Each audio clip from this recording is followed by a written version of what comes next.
আমি এই মানুষের জন্য জান্নাত রেডি করেছি 10x15 ফিটের একটা জান্নাত। কয় ফিটের জান্নাতের একটা রুমের দাম তো মেলা, তাহলে জায়গা কম না? 10x15 হবে না আপনাদের, নাকি বড় লাগবে? ওয়াজান্নাতিন আরদুহাস সামাওয়াতু ওয়াল আরদ, তার ব্যাসার্ধ আসমান থেকে জমিন, এই মাথা ও মাথা সামাওয়াতি ওয়াল আরদ, আসমান জমিন ব্যাসার্ধ, তার জন্য জান্নাত রেডি করেছে।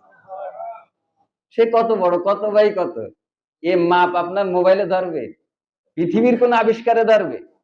এই পরিমাণ আপনার জান্নাত কে পাবে? তাহলে জানার দরকার, কে পাবে? আল্লাযীনা ইউনফিকুনা, যে ব্যয় করবে।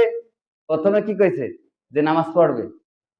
এত বড় জান্নাত পাবে, তার নামাজ পড়ার দরকার আছে না? কি বললো? আল্লাযীনা ইউনফিকুনা, যে ব্যয় করবে, ফিস সাররাই ওয়াদ দাররা, যখন সে বড় লোক তখনও দান করবে, ওয়াদ দাররা, যখন সে গরিব তখনও দেবে, মানে সচ্ছল অবস্থায়ও দেবে, অসচ্ছল অবস্থায়ও দেবে।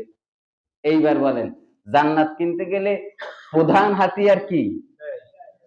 ব্যয় কি আল্লাহর রাস্তায় করতে পারবো? অভাব দরিদ্রদের পাশে দাঁড়াতে থাকবো।